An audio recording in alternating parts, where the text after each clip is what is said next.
me in my mind since 12/7/2018, the day the DNA came back as Ashley's. I thought I would be able to write this with all the things that I wanted to say, but I have such a hard time concentrating. Now, I cry 7 days a week! 7!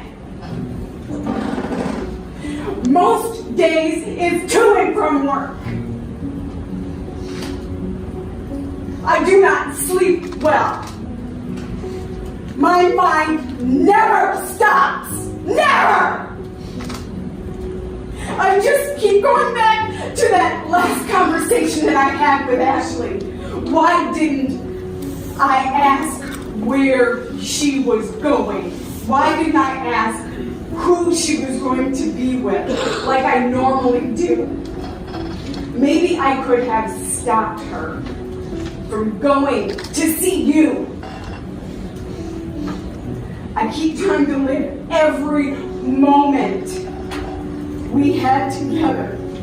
Ashley, I miss you every moment of every day. When I was 18, I was told I would never have children by a doctor. I thank God He gave me the gift of Ashley. Even though it was for a very short period of time, God gave me that gift. You had no right to take her from me,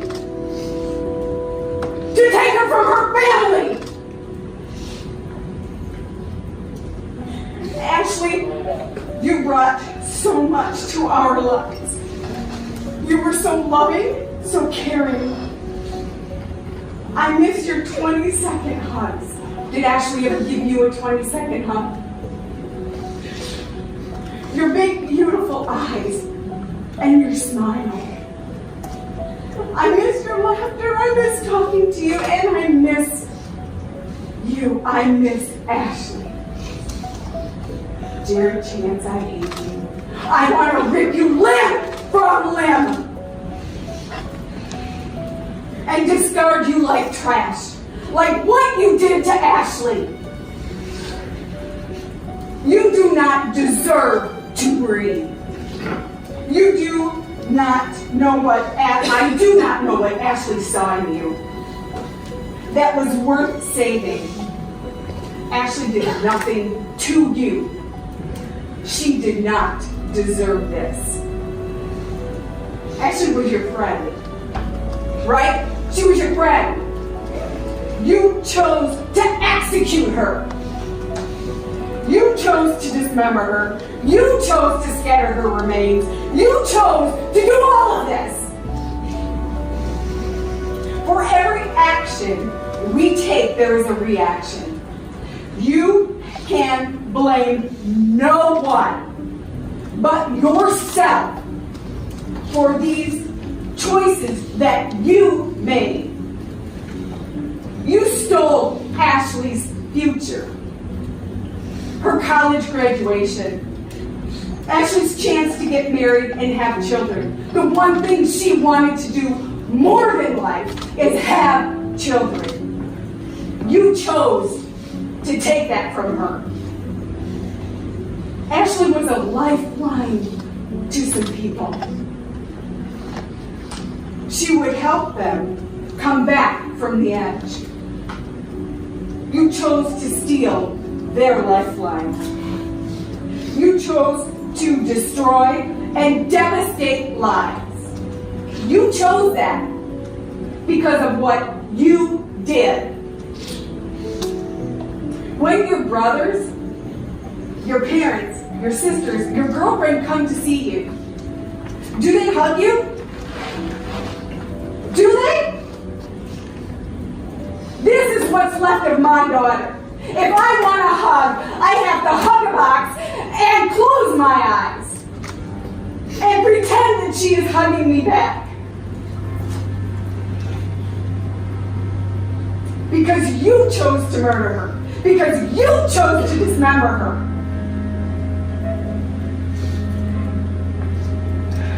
When your parents, your brothers, your sisters, your girlfriend come to see you, do they talk to you?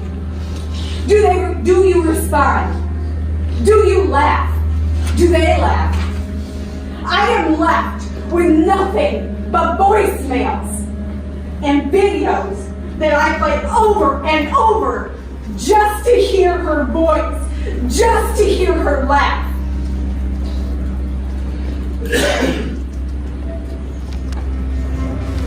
I no longer get to hear Ashley tell me, I love you, Mom. I don't get that. You still get that from your family, your friends, your girlfriend. I don't get that. You don't deserve that. You spewed lie after lie after lie. Text after text. You texted me, Ashley and I are both good people. This is why we get along and like each other. Do you remember texting me that? Do you remember texting me? I would never do anything to hurt her. I swear on my life. Ashley is my ride and die. Do you remember that? Do you? Ashley was already dead. And dismembered. Where you text that to me? You threw her out like trash. And she was your friend. Why? Why would you do this? What did she do to you that was so terrible? That you chose to murder her. You had no right to take her life. No right whatsoever. You have no right to breathe. Ashley is not breathing, therefore you should not be breathing. I pray you will never have peace. As you have chosen for our family, her friends, her boyfriend, to not have peace ever again. I hope what you did will replay in your mind over and over. And that is all. I do not understand, and I never will. Why you would do this to her? You will never tell me where she is. Because you like to torment people. You like to hurt them. You enjoy it.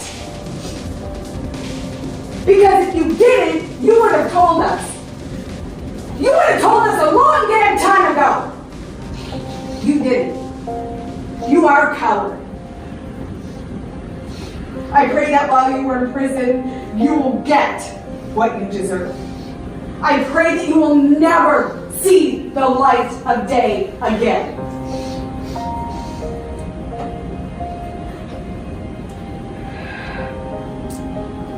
Jared, you have no remorse, none, for your actions.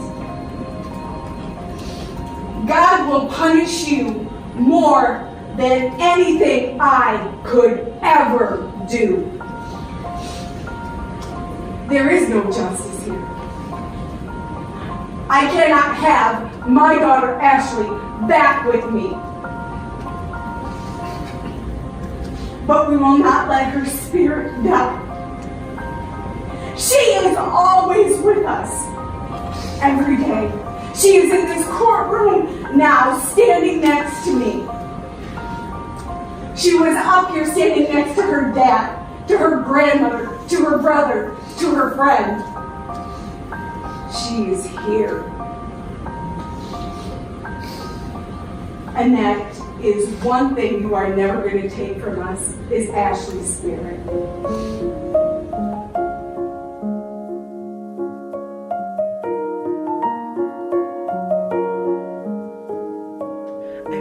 this, what we're doing, is kind of like a modern age, like pen pal situation, you know, where back in the day, like people would actually like write letters and like you know, to people in other countries. I mean, even though we're in the same country, like, you know, we're talking to each other, we don't know each other, and like, yeah, we're sharing all these secrets because we're just like, oh, like, this person doesn't know me, or, I mean, does that make sense?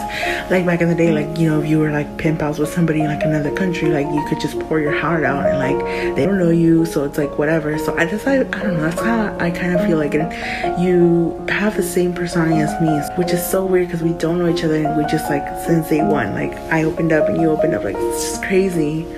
But I don't know, I think it's so cool. Couple things. Thank you for saying like that you value like my opinion and like my input, and saying like thank you for listening. But honestly, I love it. Like, I love listening to you. I love, like, I don't know, like, I love the like relationship that we have, and like, you know, me telling you stuff, you telling me stuff, bouncing ideas, like, you know, like venting, and I love it. I love it. I love it. It's just awesome. So don't even feel bad. Like, I don't care if you want to go on a rant. I do. I go on rants all the time.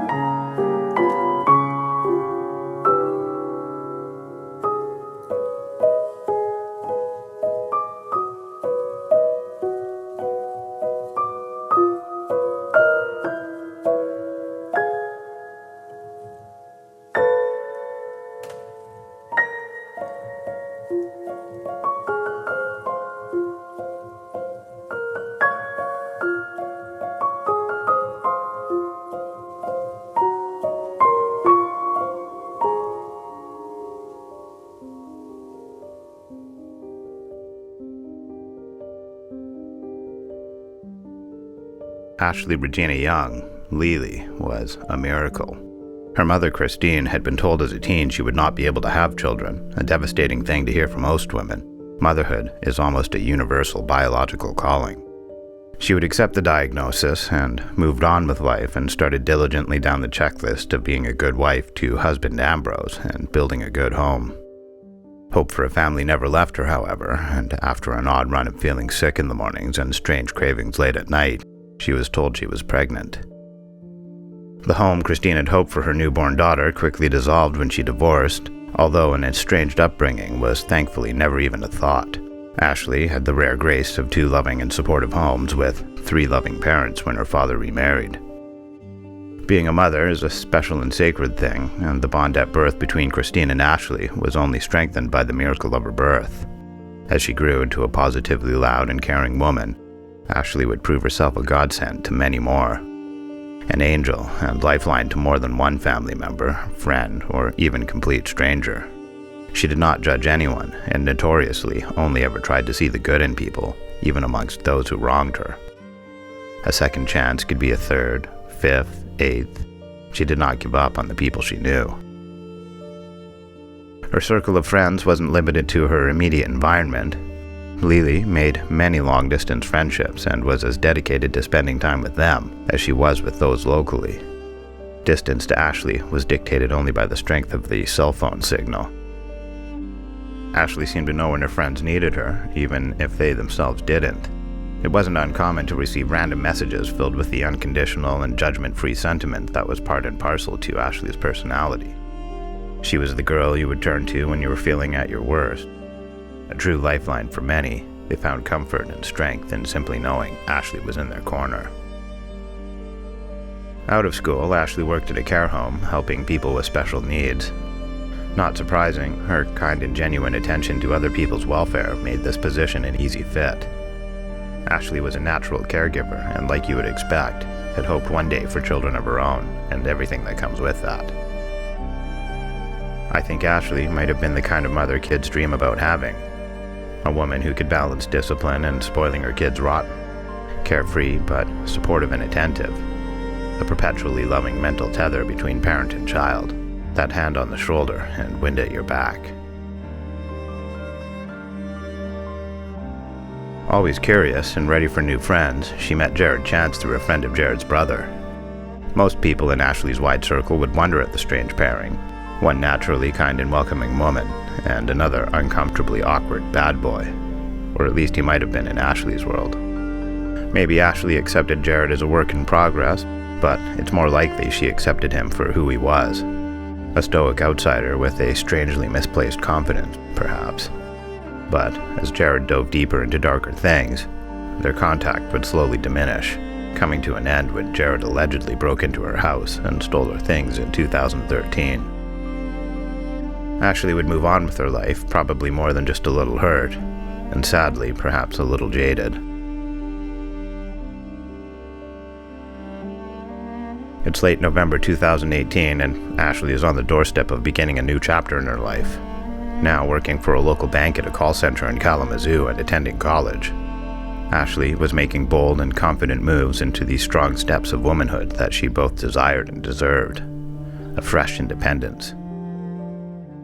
She had found a new home, something she could call her own. Hard-earned and well-deserved, it was still just outside her financial reach, and she needed someone to co-sign. Mother Christine was already expecting the call with joy. The two were close, biological besties, so to speak, and mother knew daughter with pride, and vice versa. And so, without hesitation and bundled with excitement, Christine agrees to sign the agreement, and they make plans to meet on November 29th. November 28th, and Ashley tells her mom she's meeting up with an old friend that night. They were going for drinks, nothing crazy. Just someone from the day she'd reconnected with, and things were going well. Christine doesn't ask who, and Ashley doesn't tell her. She gets ready and heads to Grand Rapids, meeting up with Jared Chance. It's now late in the day on November 29th, and Christine has not heard from Ashley. She hasn't been answering her phone or texts, an item of immediate concern to anyone who knew her. Ashley never left a text hanging or a phone call unanswered, and the sheer number of missed attempts from everyone in her circle raised red flags on the minute. Christine has already begun trying to track Ashley down. Relentless, she eventually learned Ashley was out with Jared Chance. Christine knew of Jared, someone from Ashley's long list of broken wing friends, and someone she disliked greatly. Perhaps with a justified mistrust from the alleged break-in years before. A mother never forgets. She has given Jared's number, and calls him, texts, and calls again and again, all with no response.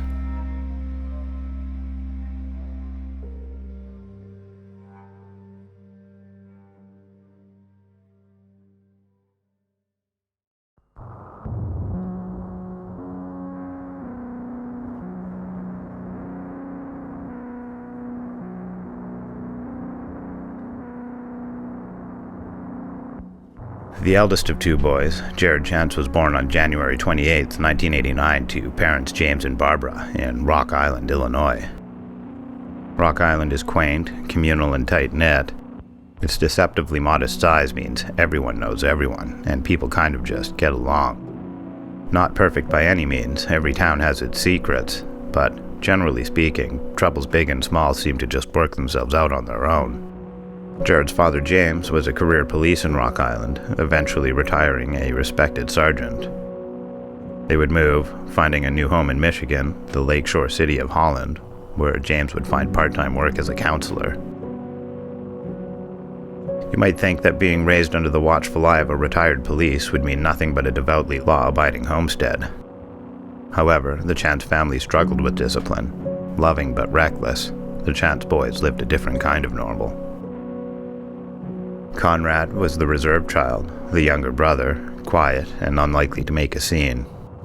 A habitual pot smoker. Socially, he remained sluggish and slow, and his struggles in school would later be explained away by a diagnosis of learning disabilities. Conrad would look up to his brother in the way a younger sibling does, with pure awe and pride.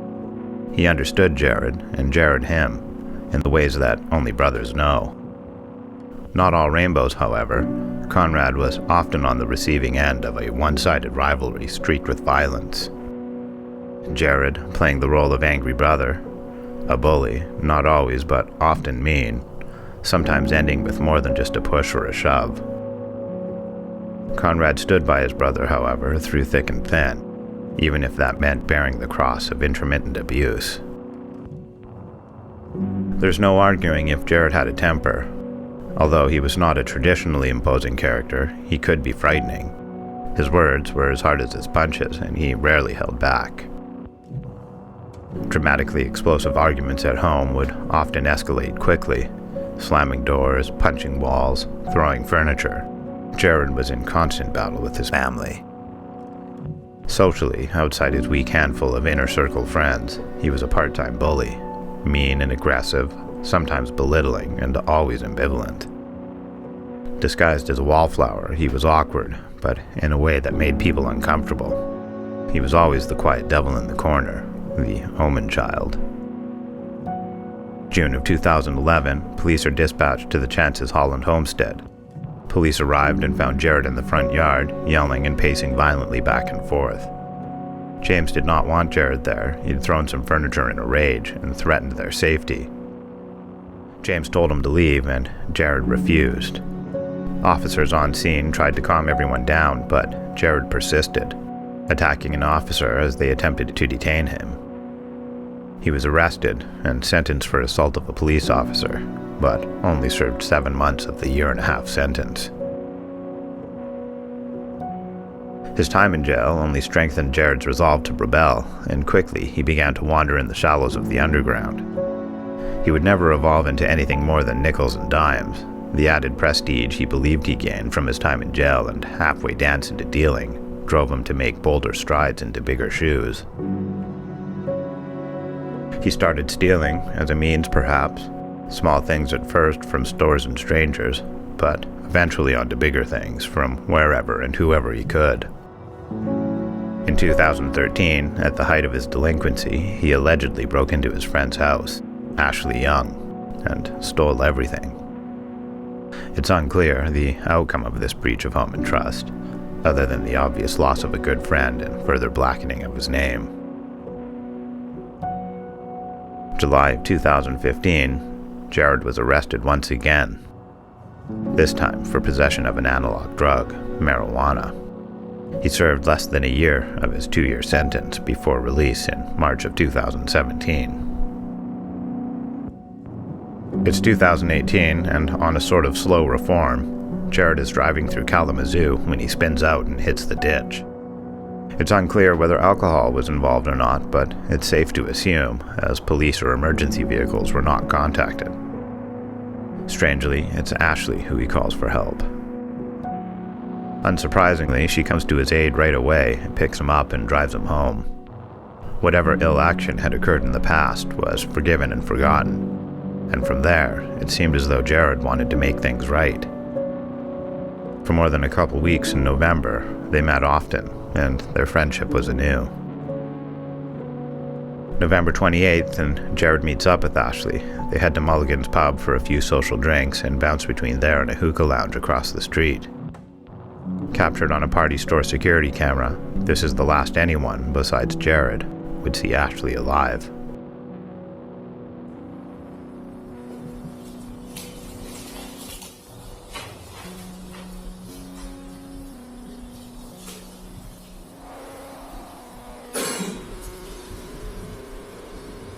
Recognize that person walking across the street? Your Honor, for the record, that was timestamp 1:33:34 or so.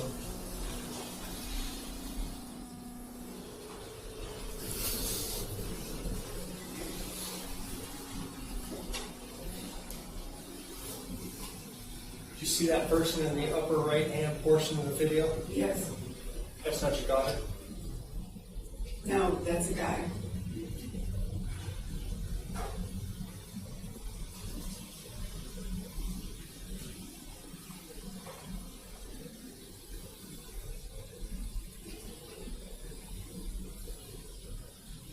You recognize that person who's just come on screen at 1:33:50? That's Ashley.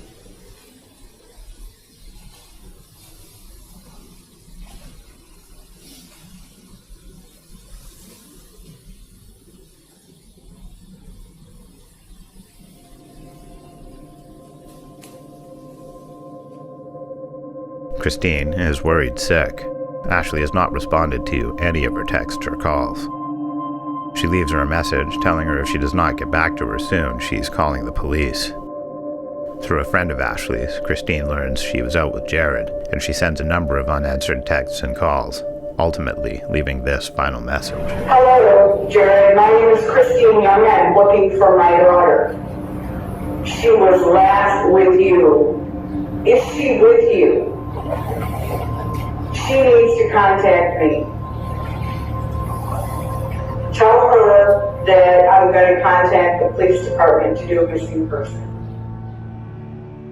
Jared finally replies to Christine, texting her back, claiming ignorance over Ashley's whereabouts. In a panic, Jared messages his friend Demetrius, asking him to lie to Christine if she called him. She does indeed call, but Demetrius tells Christine the truth. He doesn't know Ashley and has never met her. Jared tells Demetrius to delete their conversation.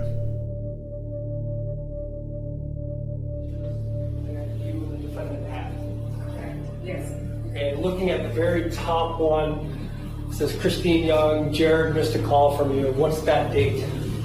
11/30/18. And at what time? 1:11. I believe. 1:01 1:01 p.m. or a.m.? p.m. It looks like he missed a video chat from you a couple seconds later, correct? Correct. And then that next box is audio. That's your voicemail that you left the defendant, correct? At what time did the defendant text you back? 4:39:47 p.m. What's it say? Call me, apologize. My phone was off. I just now what's going on? What was your response? You can now call each other and see information like active status and when you've read messages. The next box is from the defendant. It says Jared called you. Yes, Okay, and that's on the 30th of November, approximately 5 p.m. correct, Is that one of the phone calls that you were just describing to the jury? correct. What's the next message that you received from the defendant? She just messaged me from a friend's phone. I told her, don't worry about me, worry about your mom. So she should be calling you any second. When was that sent to you? That was 6:58:09 p.m. This is page 2 of this document. First bubble, the last one of the last page. Did you respond? I haven't heard from her. What's your next message? Is she at work?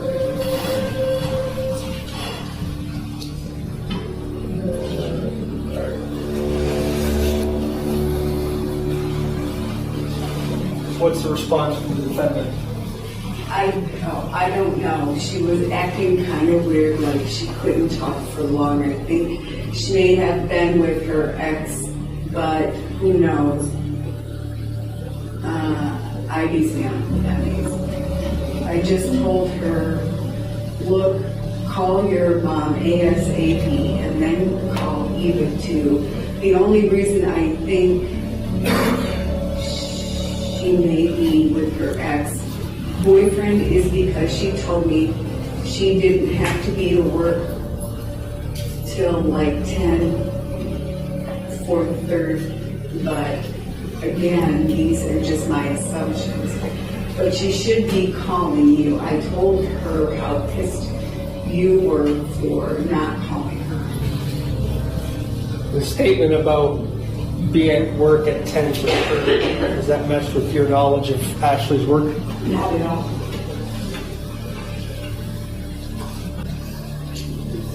Page 3 of 241. Look at that second green blurb at the top. It says, what number did she call from? What time did you send that to the defendant? 7:14:29 p.m. And then looking, without having to read everything, what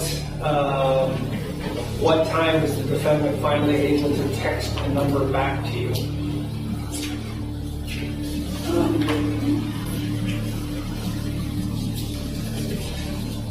I don't. It looks like it's 7:25 PM or AM? p.m. Still on the 30th? Yes. Did that phone number work? No.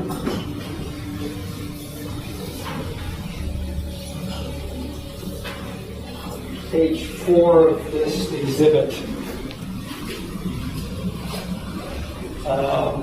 I see your response is that's not a number.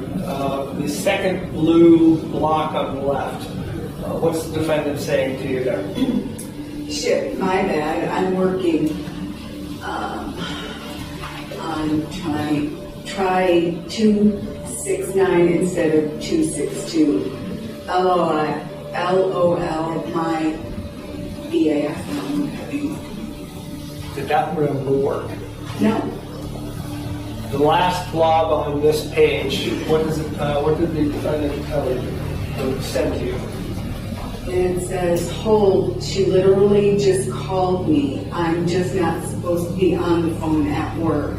I'm going to go to the back and see if it was the right one, because I didn't copy it and I sent it from my memory. I don't know how to copy on iPhone.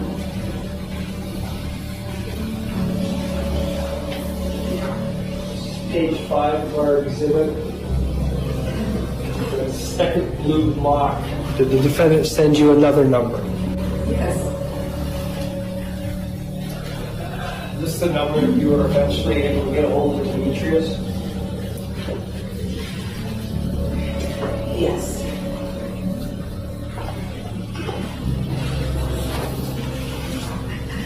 It's up a little bit.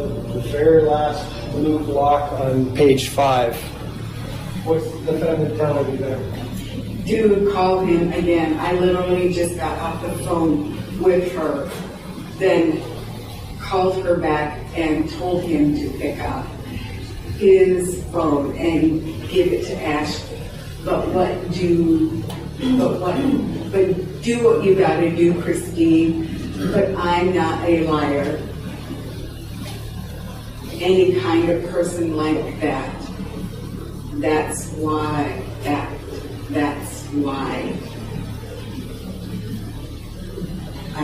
his daughter likes me. You know what I like. You know what I like her too very much.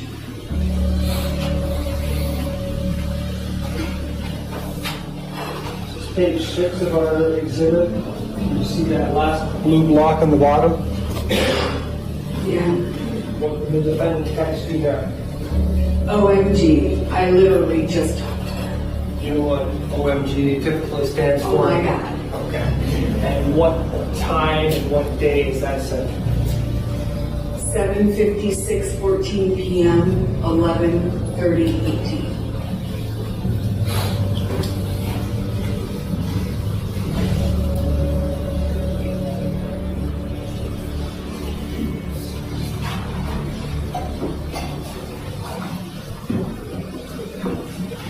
This is page 8 of our exhibit. Is it safe to say that this shows you texting the defendant multiple times asking where Ashley is? Yes. And that's all on, we're now into December 1st, correct? Correct. Any responses? None.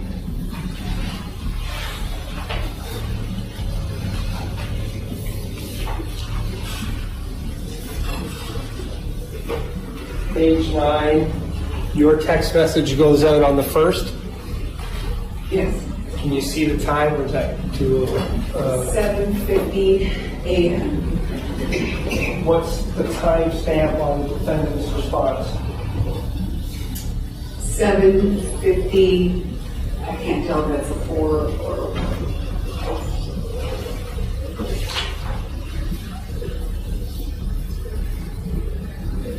750.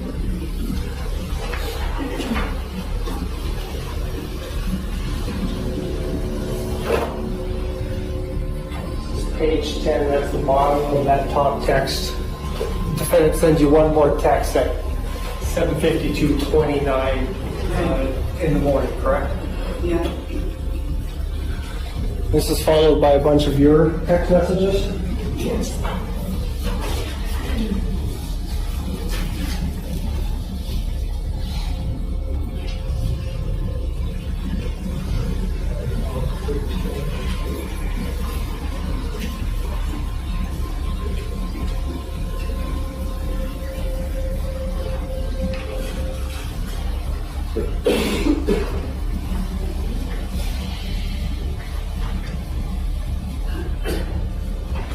This is page 16 of our exhibit. What's the last timestamp that you get something from the defendant on December 1st? 8:13:38 a.m.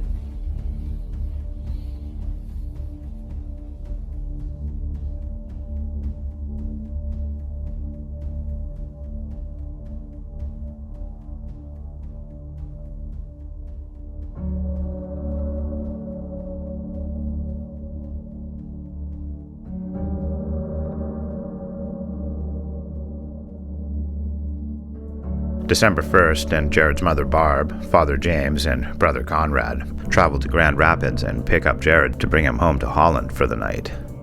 Jared packs a couple boxes filled with black garbage bags and a few household items, a shower curtain, a mop. On the way back to Holland, Jared asks them to stop at a car parked on the street, Ashley's car. He jumps out and grabs a few things from inside. No one questioned this at the time, and Jared offered no explanation. They sat in awkward silence most of the hour-long ride back to the elder Chant's home. You remember traveling to Grand Rapids one morning with your mom and dad? I'm not sure if it was in the morning, but we went to Grand Rapids. Okay. Yeah.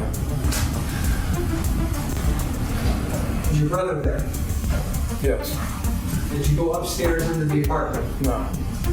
Where did you meet your brother?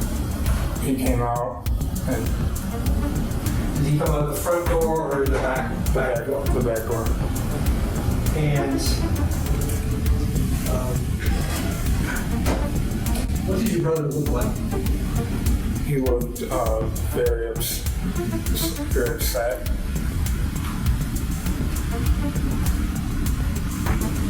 Did you and your dad help your brother load some things into the Honda? Yes.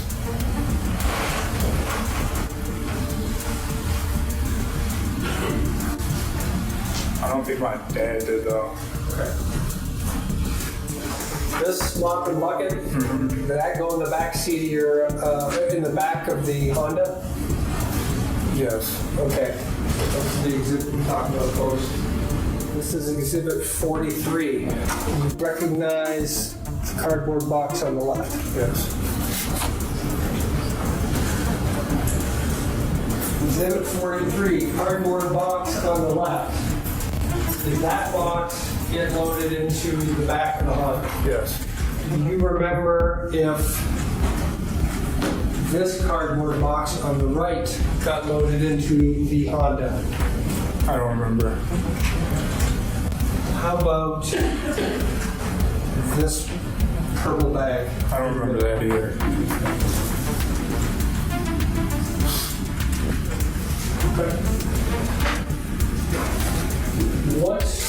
Once you load the Honda up, where do you go? Well, we drove around and we're looking. We went to Ashley's car, Did you know what kind of car Ashley drove? a Ford Focus, tan. And did you eventually find that Ford Focus? Yes. And what do you do when you get to the Ford Focus? I think that there was some moved stuff from the Ford Focus into the van. I mean the SUV. Once you're done in Ashley's car, where do you go? We went home.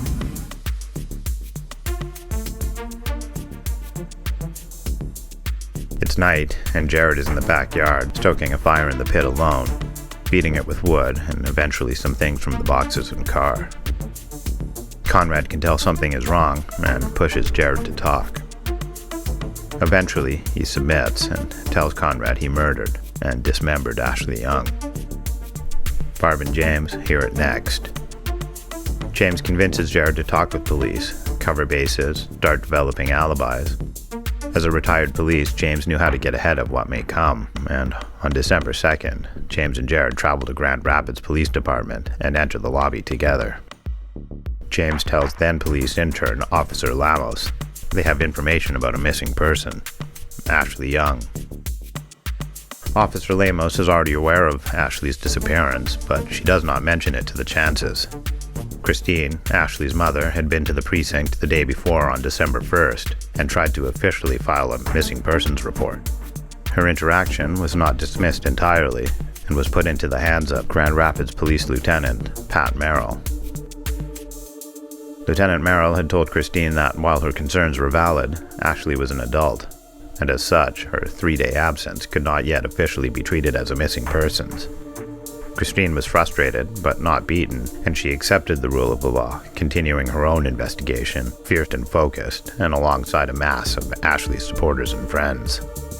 Collectively, they had taken it upon themselves to try and find her, starting Facebook campaigns and boldly naming Jared Chance as somehow involved. His social media and cell phone blew up and was flooded with messages. At first, filled with genuine concern, but quickly they grew into more aggressive inquiry as Jared's ambiguous returns and empty replies gave nothing in the way of answers. It's anyone's guess what Jared would have told police had they interviewed him then, but James demanded a lawyer be present and stormed from the station in frustration before anything incriminating was said. James tells Lieutenant Merrill before they leave that letting Jared go would be a big mistake. Later, under oath, James would claim they were dismissed by the GRPD and told to go to Kalamazoo for the report, jurisdiction, and all that.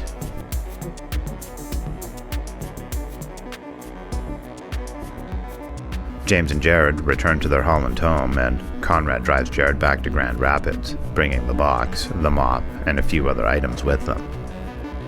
The mop is left outside, and the box with black garbage bags is left outside Jared's door.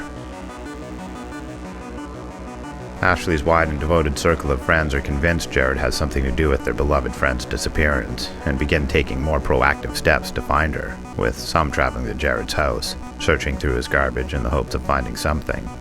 Anything.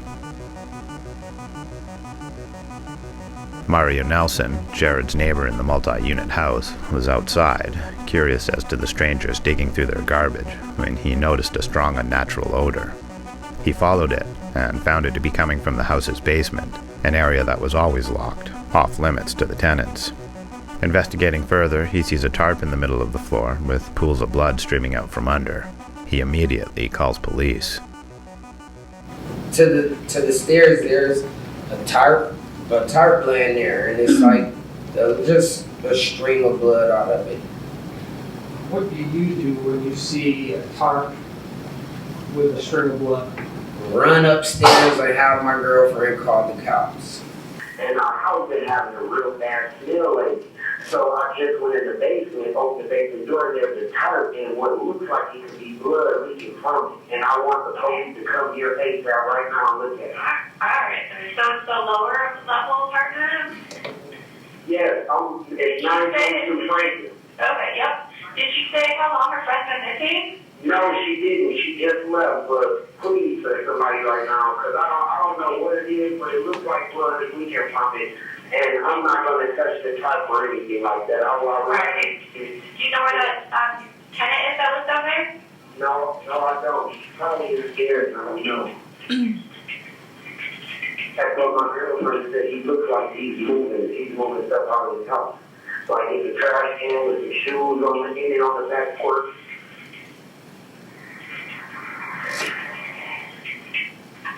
Okay, you so it was a tarp covering an unknown object with blood?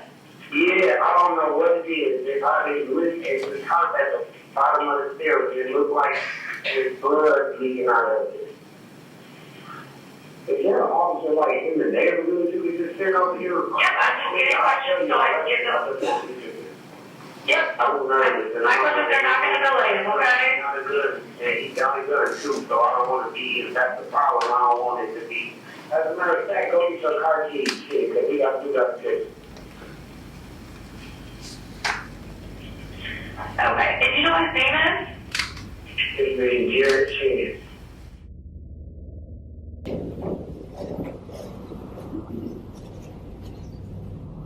She's not missing, let's just be clear about that. That's what the ladies do. Yes, I know. It sounds like there's a lot of drama going on, so we don't want to jump to any conclusions. We just want to make sure it's... Right. That you can talk to. Yes. Yes, there's... Yeah, the mom is looking for her because she is willingly hanging out. She shouldn't be hanging out with. And so, okay. Okay. Where are we going? Oh, share basement?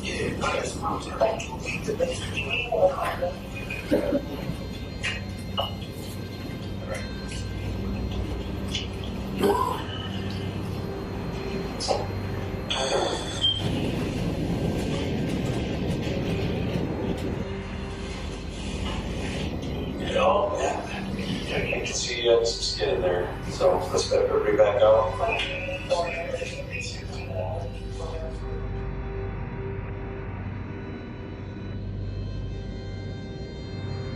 Under the tarp, police would find the torso of a woman, her arms, legs, and head missing.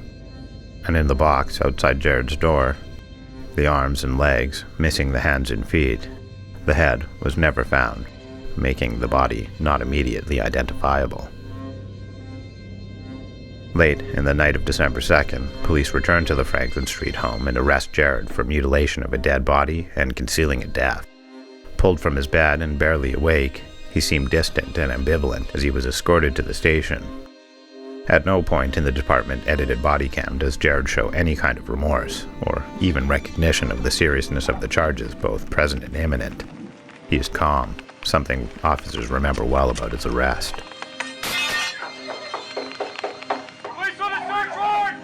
Come to the door! We're gonna... Okay, the tarp is laying on the stairs, last 3 stairs. Come on down. Hands on top of your head. We're gonna call him right into that kitchen. Hands on your head!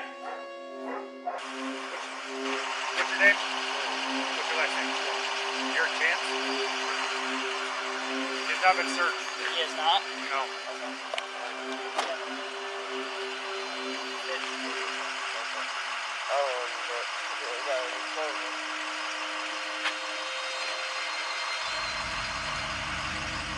Run 20 feet.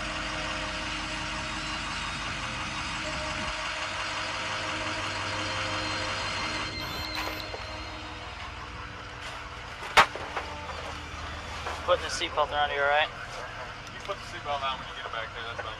Alright.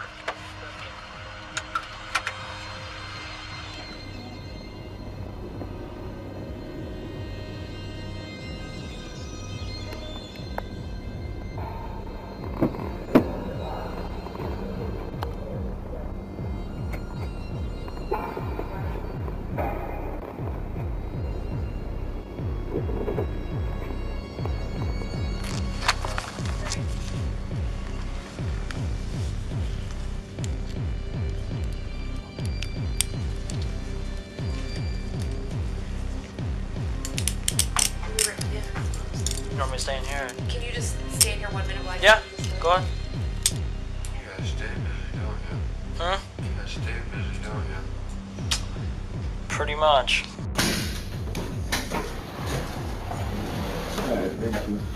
Hi, Jared. We appreciate the fact that you came in earlier, and I'm sorry you got turned away. Yeah, no, I just came in just because I read on Facebook that the last person this person was with was me, so I was just concerned and trying to get some information about it. But my dad just recommended me to just ask for the advice of attorney, and because I don't really know what the hell's going on, so I don't want to sit here and talk about shit that may incriminate me or whatever in any kind of way, because I don't know what's going on. So I just don't want to say nothing right now. December 5th, and a search warrant for James and Barb's house in Holland was also issued, and there, police would find a red reciprocating saw with suspected blood on it hidden under the living room couch, a bloody shower curtain, and in the Chance Eldredge CRV, blood where the boxes sat.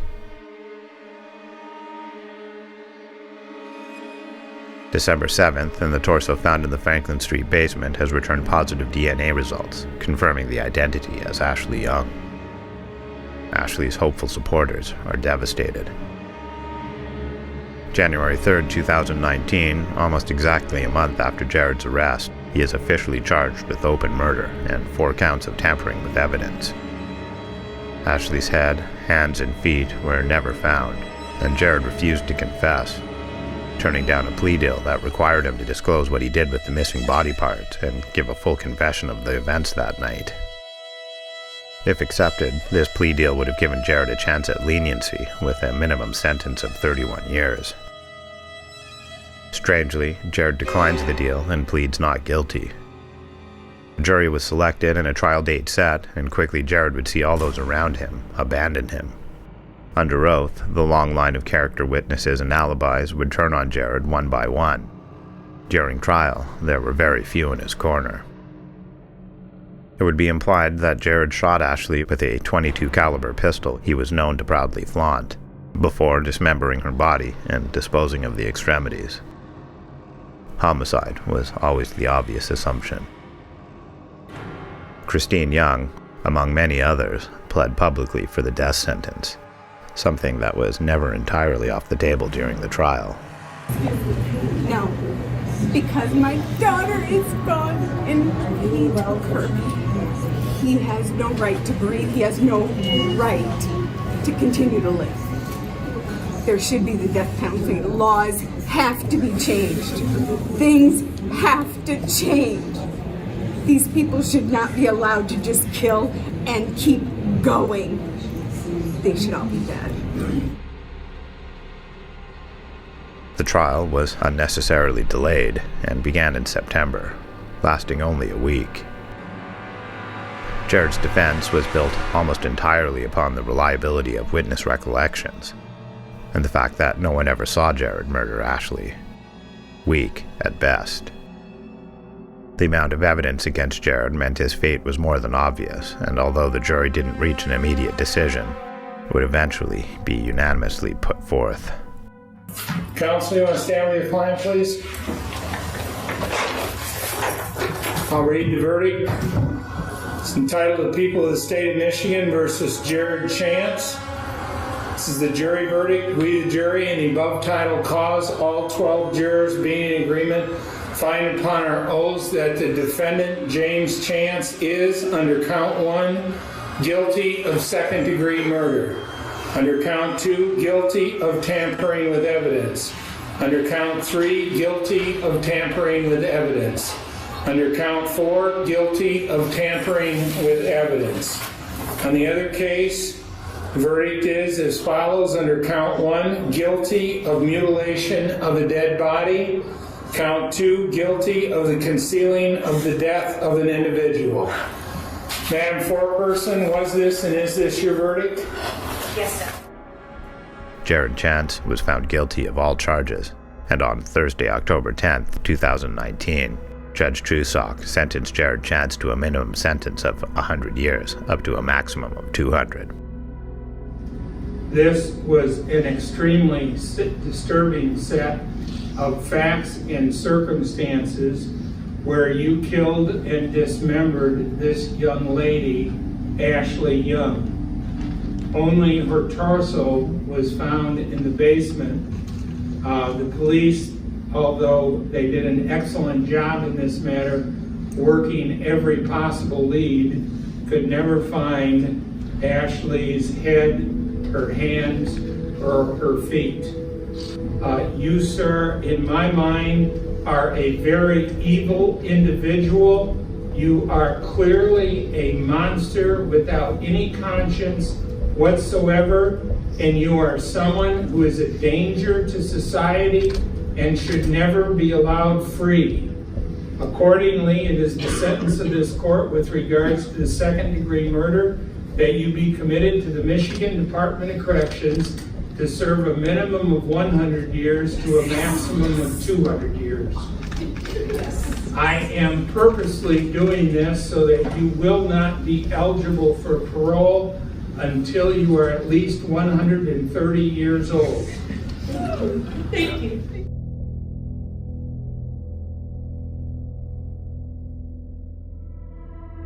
James and Barbara Chance were arrested and tried in court for perjury and accessory after the fact. They were sentenced early in January of 2019, with Barbara pleading no contest and James taking it to trial. James Chance will spend a month in jail and a year on house arrest for helping to move Young's body parts. His wife, Barbara, will spend 45 days in jail for lying to police and helping to move body parts. New at 6, News 8's Heather Walker is getting reaction from Ashley Young's family. Ashley's family says today's sentences did not give them justice. Today, Judge Dennefield failed Ashley. In People versus James Chance case, the judge decided on less than a year behind bars for both James, who's a former police officer, and his wife, Barbara Chance. If you help or you know of something that happened, a crime, and you don't do anything about it, you're just as guilty as Jared. Just as guilty as the person who committed it. But that wasn't served today. Ashley's family feels the sentences should be longer. Over the course of the trial, prosecutors tried to prove James Chance intentionally omitted details about where the family stopped when some of Young's body parts were in their car, hindering the investigation and recovery of her remains. But the defense argued any omissions were the result of a faulty memory, not deliberate lies. A video shows James Chance at GRPD. Chance told police that they needed to talk to his son about Ashley Young, but he needed a lawyer to be present. When they couldn't do that, he walked away. When they were at that police station, they could have told those police officers, hey, you know what, you need to come out to my car. Hey, you know what, my son did this to Ashley. Did they do any of that? No. Ashley's family feels James Chance was given special treatment because he's a former police officer. When they're done with their short time in jail, they get to go see their son. This is all we have, and it's not all of her. Ashley's family is still holding out hope that her missing remains can be found. There's a reward for anyone with information. Reporting in downtown Grand Rapids, Heather Walker, News 8. Immediately after sentencing, Jared would start his first appeal, which was short, and his original sentence was upheld without question. He is currently serving his sentence at Saginaw County Correctional Facility, where he is classified as a Level 4 prisoner, someone who requires close security and monitoring.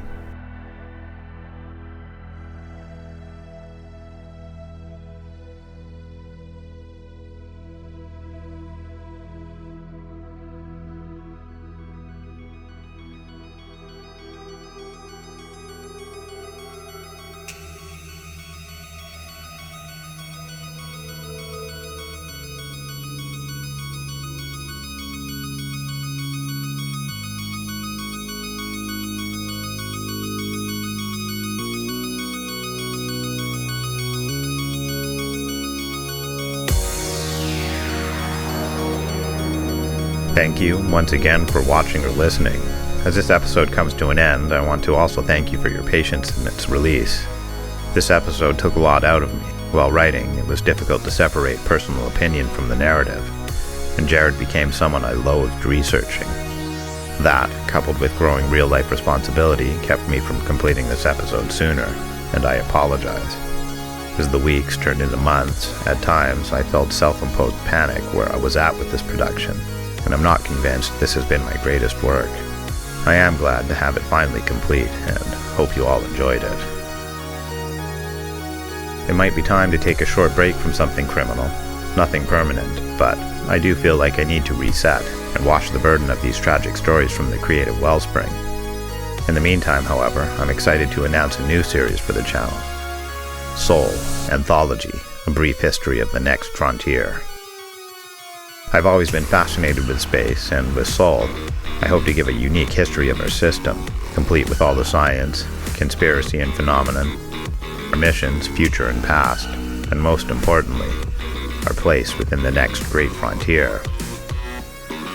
Don't worry, Something Criminal and its community are my roots. I'm not leaving the series, it's just a momentary pause while I follow the threads of a different inspiration. I have some exciting things hopefully in store for Season 3 of Something Criminal. If it all works out, I hope to be able to produce a full season based entirely on one tragic case, complete with exclusive interviews and media. I have a Patreon, which consists of an ever-evolving troupe of supporters. I truly believe that you are all my producers. YouTube monetization is essentially not a reality for my channel, and these small contributions truly add up to major things. Your belief in me is a uniquely empowering thing, something like I've never known. Words truly can't describe how gracious and humbled I am by your support. I'm just some guy who, last year, had no video editing experience, but you helped to make me feel like much more, and maybe that one day, this can be more than just a project of passion. Benjamin Miller, Danielle Folsom, Rennell Bounds, Mark G. Thank you so much.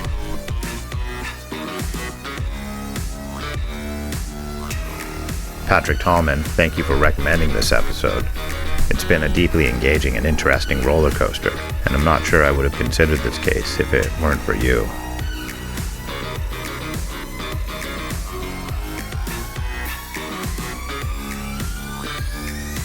I haven't forgotten about you, all the day one and first season supporters of the channel. All the kind comments and criticisms, shout-outs on the JCS subreddit, and expanded thoughts on each episode affect me in very big ways. When I doubt myself, which happens often, it seems as though one of you knows exactly when to pop in and tell me otherwise. All the engagement on my channel, good and bad, the likes, shares, and new subscriptions, truly keeps the wind in my sails strong. These screenshots I do aren't just mindless grabs. They mean something to me, and it's an indescribably fantastic feeling. This community is amazing. Thank you.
Until next time, thank you once again for joining me in this, the Season 2 finale of Something Criminal.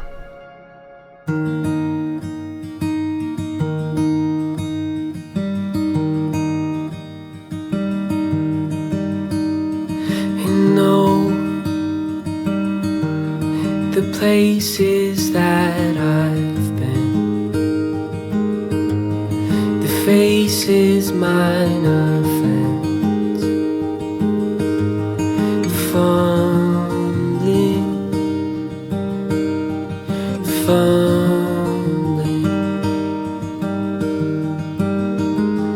and though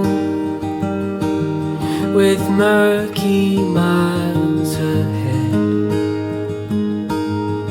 the fate sings softer there,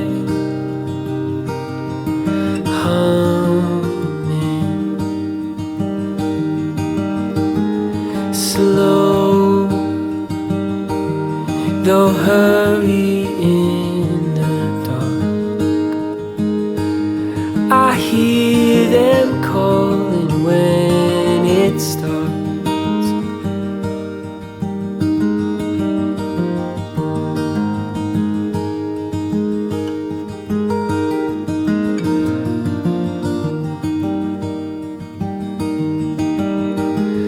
And go, they'll find you in the glen, the horsemen closing in. Run,